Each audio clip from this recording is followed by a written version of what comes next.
vinhos, as nossas variedades portuguesas.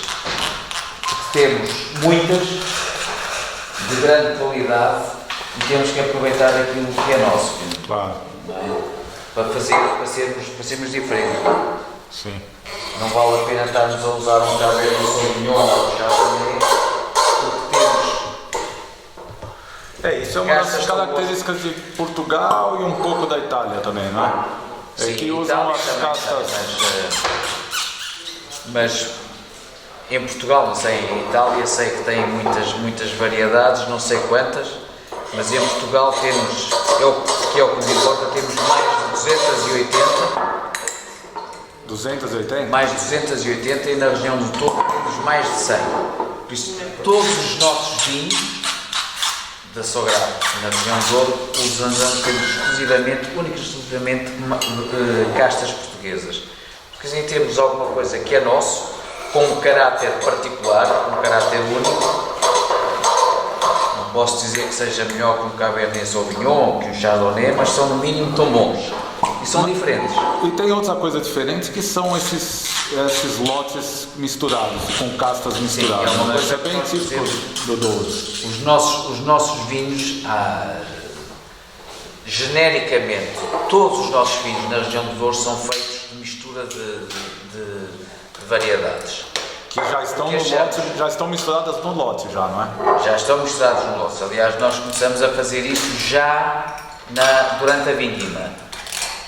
Durante a vindima procuramos fazer logo o equilíbrio entre as diferentes variedades, entre as diferentes castas, porque achamos que assim os vinhos nascem e colocam com outro equilíbrio. Porque uma coisa é misturar os vinhos no fim da vindima, ou quando com os vinhos feitos, outra coisa é fazer a mistura logo na vinificação, em que a fermentação é feita em harmonia com as diferentes variedades e elas já nascem assim, se a sua evolução vai ter outro equilíbrio que teria se for feito isso foi feito a mistura após a vindima. Essas plantações de vinhas velhas já estão assim, né? Agora, os novos lotes que são plantados, vocês procuram repetir isso ou não? Aqui é assim, quando nós falamos de vinhas velhas, estamos a falar de vinhas com mais de 70, 80, 90 anos, estamos a falar de vinhas em que as variedades estão todas misturadas, que eram os antigos, quando plantavam tudo a mistura, plantavam as variedades que tinham, inclusive em algumas delas, até brancos plantavam misturadas. Hoje em dia, quando digo hoje em dia, já vou voltar aqui há 30, 40 anos atrás, quando se planta uma vinha é variedade por variedade. Estamos a plantar Touriga Nacional, Touriga Franca, Tinta Roriz, Tinta Barroca e por aí fora. A única coisa que fazemos é misturar, se calhar, diferentes clones da mesma variedade. Já é aí um afinamento, uma seleção muito mais pormenorizada quando estamos a falar de uma seleção clonal.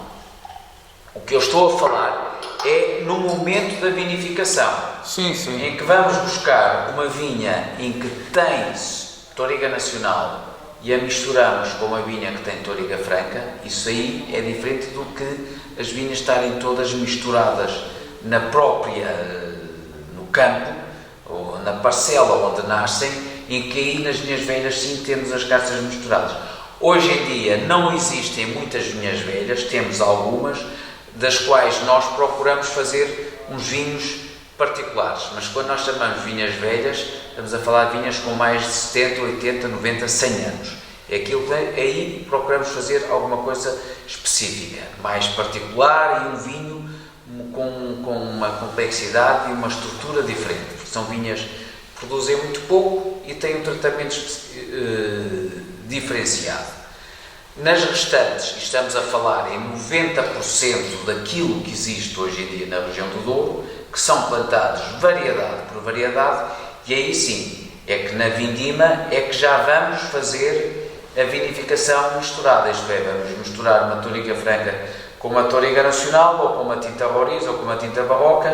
Mais do que isso, vamos tentar equilibrar vinhas com uma exposição a sul, que tem uma maturação mais forte, com vinhas com uma exposição a norte e de uma altitude mais alta que tem uma maturação não tão evoluída, não tão intensa, e aí conseguimos o equilíbrio. Não necessitamos fazer correções ácidas aos vinhos, porque os vinhos, nascendo assim, nascem fermentando assim, nascem já com outro equilíbrio. É isso que falamos e o que sucede em 90% ou mais dos vinhos do Douro hoje em dia na região do Marcado. Logo na vinícola é que nós misturamos as diferentes variedades de diferentes locais e corrigem a acidez, para corrigir a acidez de uma maneira natural, com para as variedades. não termos que usar o ácido tartárico. Sim. Porque se usarmos o ácido tartárico é evidente que vai corrigir, mas vai deixar alguns problemas e deixar haver ali algumas lacunas no vinho. Enquanto que se o fizermos naturalmente com uvas mais ácidas, vamos conseguir fazer o mesmo, mas de uma maneira Sim. natural. É isso que nós procuramos fazer logo no início da vindima. Uma pessoa para a enologia digamos assim, não é uma profissão fácil, é preciso primeiro gostar muito do que se faz. Sim. Não é preciso uma pessoa ter uma aptidão especial, uma coisa, um olfato, uma coisa super apurada para ser um enólogo. É preciso gostar. Sim. É preciso gostar e trabalhar e fazer e ter experiência e praticar, sobretudo praticar muito, provar vinhos todos os dias e começar a perceber os vinhos. É isso que faz o enólogo. Não é ninguém que tenha um aroma super apurado. Sim. E o que faz um uma pessoa que gosta do que faz. Porque não é uma profissão fácil. Para estes vinhos todos que nós provámos hoje de manhã, só aqui temos quase mais de 100 copos. Temos outra sala de provas aí ao lado que tem outra quantidade igual destas. É uma coisa que é cansativa. As vinícolas normalmente, as empresas, eles têm um vinho ícone. E vocês têm um ícone do país, né? É um ícone de Portugal, o Barca Velha, por exemplo. Isso é mais difícil ainda, uma responsabilidade de um vinho que tem uma história gigante, né? O Barca Velha nasceu precisamente disso. Uma pessoa que gostava muito de vinho, que se interessou muito e quis fazer um grande vinho. E criou-se na Casa Ferreira, o responsável da Ferreira na altura, em 1952, numa altura em que a região do Douro era só praticamente vinhos do Porto, ele quis fazer um bom vinho de mesa, um grande vinho do Douro na região do Douro, fez várias experiências, várias seleções, como praticou muito e como se deu ao trabalho de andar aqui a procurar e a fazer seleções, conseguiu chegar a uma receita que hoje em dia toda a gente o conhece, mas que não é, felizmente o Barca Velha continua a usar essa receita. Há os outros que o usam. Hoje em dia o Barca Velha já não está sozinho, já existem outros bons vinhos da região do Douro, mas o Barca Velha continua a ser realmente o ícone dos vinhos do Douro e dos vinhos portugueses, porque realmente é o único e foi o primeiro e hoje em dia continua a estar no pelotão da frente. Hoje é fácil, hoje em dia, dizer fazer como Barca Velha, que é uma mistura de vinhas de uvas de zonas mais baixas com uvas de zonas mais altas. Realmente é fácil, hoje em dia toda a gente o faz e percebe a razão.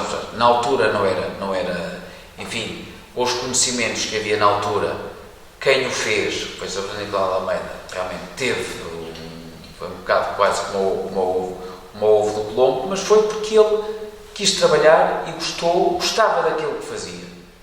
Sim.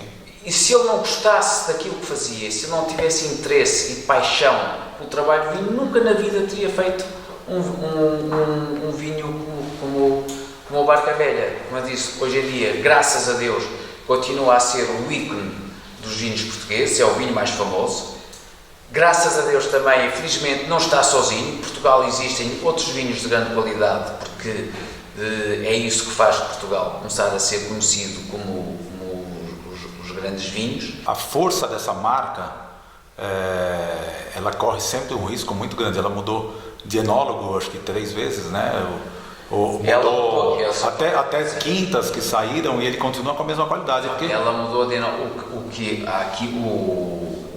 que houve aqui foi uma constância que eu ainda trabalhei com o Sr. Fernando Nicolau Almeida, que foi o criador do Barca Velha, por isso eu sei o que é que ele pretendia precisamente quando criou o Barca Velha.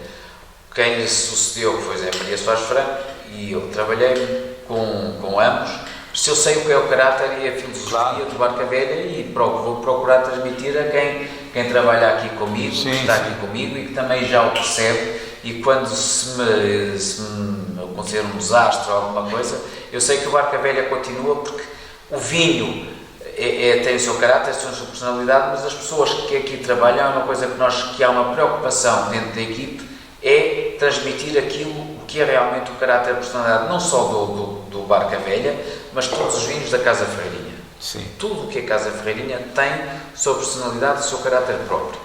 Toda a gente que aqui trabalha sabe perfeitamente o que é que se pretende.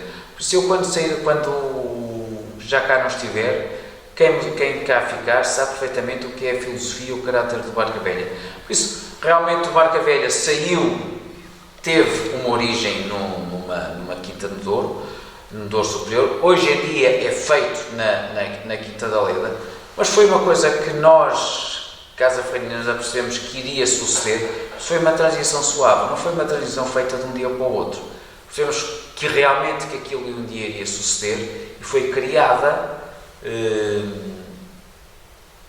digamos assim, capacidade, deram-nos os meios para conseguir fazer a transição de uma propriedade para outra sem que o vinho sofresse minimamente.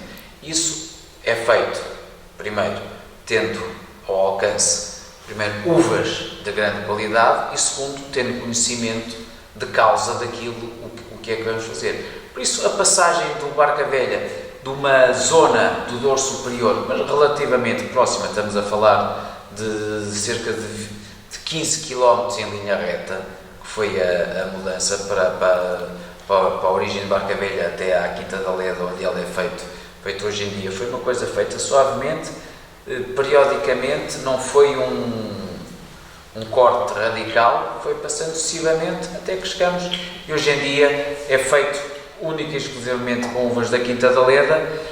Nós hoje em dia temos uma viticultura muito melhor, temos conhecimentos técnicos muito superiores àquilo que tínhamos, de tudo, desde a parte da vinificação, temos uma vinificação melhor, temos adegas mais bem equipadas, usamos a madeira de um modo muito mais racional do que aquilo que tínhamos hoje, e temos essa ciência que nos ajuda, mas temos, sobretudo por trás, um conhecimento de causa e muitos anos e digamos assim, muita experiência daquilo que é o Barca Velha. Eu já cá estou há quase 30 anos. A Sograp tem tido a preocupação de criar estrutura e meios para que não haja aqui altos e baixos, digamos assim, é uma evolução constante, mas sempre no sentido positivo. Isto é, eu acho que os Barca Velhas de hoje em dia são melhores do que eram há 40, 20, 30, 40, 50 anos ou 60 anos atrás. É evidente, não sobressai, porque na altura estava completamente sozinho. Hoje em dia, e felizmente, há excelentes vinhos em Portugal, e o Barca Velha não está sozinho, mas continua estando no topo. Sim. Há outros que estão lá próximos. O Barca Velha continua a ser o grande vinho português. Os outros estão lá próximos e é isso que ajuda a fazer com que Portugal seja o grande vinho. O Barca Velha continua a ser o grande vinho e o porta-estandarte dos vinhos portugueses, ajudado pelos outros, porque sozinho, hoje em dia, não fazia nada.